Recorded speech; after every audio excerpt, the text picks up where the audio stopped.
Hopefully you're not too bleary-eyed from staying up late to watch that epic game. Game 3 in LA, Blue Jays and Dodgers. I know many people stayed up at the Rogers Center, didn't leave till it was like, bitter end. Last call hours.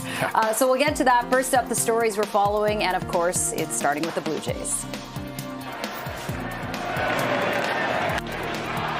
Fly to center. Varsho back. An 18-inning marathon ends in defeat for the Jays. They go down 6-5 in the second longest World Series game in history. LA now leads it 2-1. Okay, so right now, let's go to our team coverage. We've got Rahim, Ladhani live in Los Angeles near Rodeo Drive, very bougie, and Courtney Heels live outside the Rogers Center. Rahim, let's start with you. What an epic game. I don't think even manager John Schneider predicted that it would go to 18 innings, the second longest in history. And there was probably some questionable choices about what he did in terms of pulling some key players out, which really affected our offense later on in the game.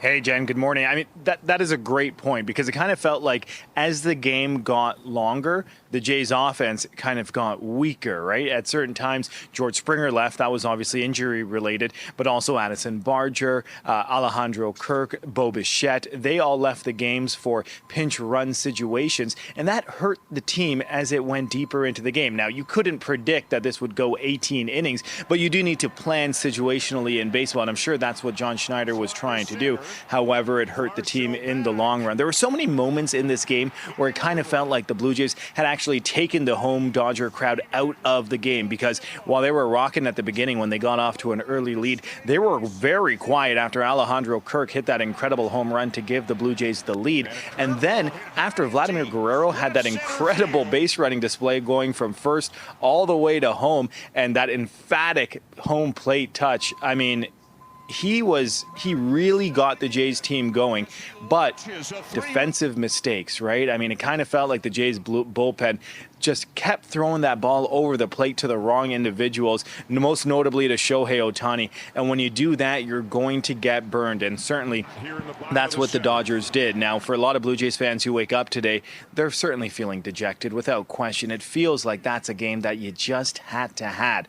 But John Schneider, Mr. Level-Headed, wants to let everybody know, not only Jays fans, but also his players know that it was just one game. Have a listen.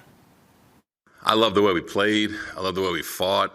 I think every single player had the right intentions on both sides tonight. You know, there's a lot of things you look at. You know, we had chances to score. They had chances to score. Yeah, a lot to digest. You know what I mean? But I think turning point's obviously a walk-off homer. But man, I give my guys so much credit for playing the way they did, and Eric Lauer pitching the way he pitched, that's pretty unbelievable. I know Klein did the same thing for them, but a lot to unpack in that game. Ernie Clement also described after the game saying, "I'm tired as HE double hockey sticks. However, we'll be ready for game 4." Yeah, that's what he said because it was an incredibly long game, but you need to be ready. You need to turn the page, and especially when you look at who's going to be on the mound for the Dodgers today, Shohei Ohtani, you've got to bring your A game, no doubt about that. You do, but Rahim, I think this also speaks to what you were talking about yesterday morning about, you know, the Major League Baseball analysts on the other networks maybe counting the Jays out a little bit, but they showed last night they can go toe-to-toe with the Dodgers, you know, 5-5 all the way through 18 innings. And, you know, it's going to be quite the series. That's 3 games down. The Dodgers lead 2-1. Rahim, we will get back to you in L.A., but we got to turn to Courtney Heels outside Rogers Center Court. I'm sure you're going to hate that I'm telling you this, but we came up on you yawning as we came into boxes here. Really emblematic of really what we're all feeling this morning. It's just one of those things. It was a late night. It's an early morning, but there's still much more baseball to be played. Yeah, I heard in my ear, "Oh, you're in the 2 box." I was great. I was just finishing a yawn, but hey, it happens. It was a very, very, very long game. I mean, I'm talking to people this morning, huge Jays fans who are saying, "I just couldn't do it. I couldn't stay up that late." I mean, it wrapped up just before 3 o'clock in the morning. We're out here first thing just after 5:30 and getting ready to speak to those fans. So really, if people did stay up late and then they're up as early as we are, you're talking maybe 2 or 3 hours, a bit of a cat nap before heading out. But I mean, I will say fans fans are still feeling really, really good about this game. This was a huge fight for the Jays. We're against the Dodgers, right? This is one of the best, and we know that the Jays are also very, very good. There is a sense of excitement this morning, but exhaustion mixed in with it as well. I want to let you hear from some of the fans who I talked to, some who were up quite late, others who said they just couldn't do it. Well, I got to the last inning, 18th, and it was draining. It was emotional.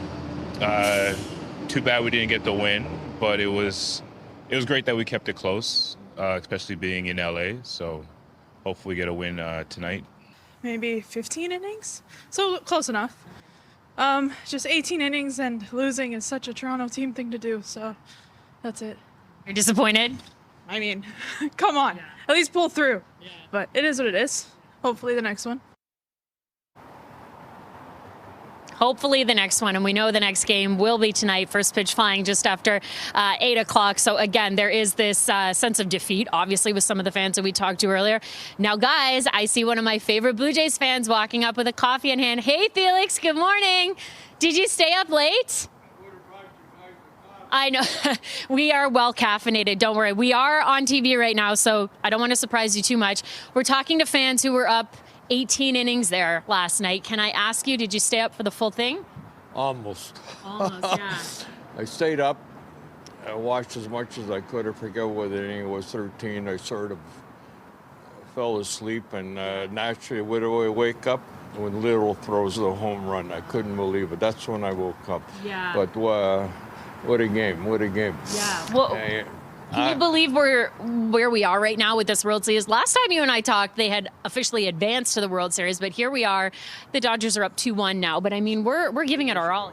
Yeah. We should have had that game. You know, just the home runs. Ohtani, what can you say about him? 4 for 4.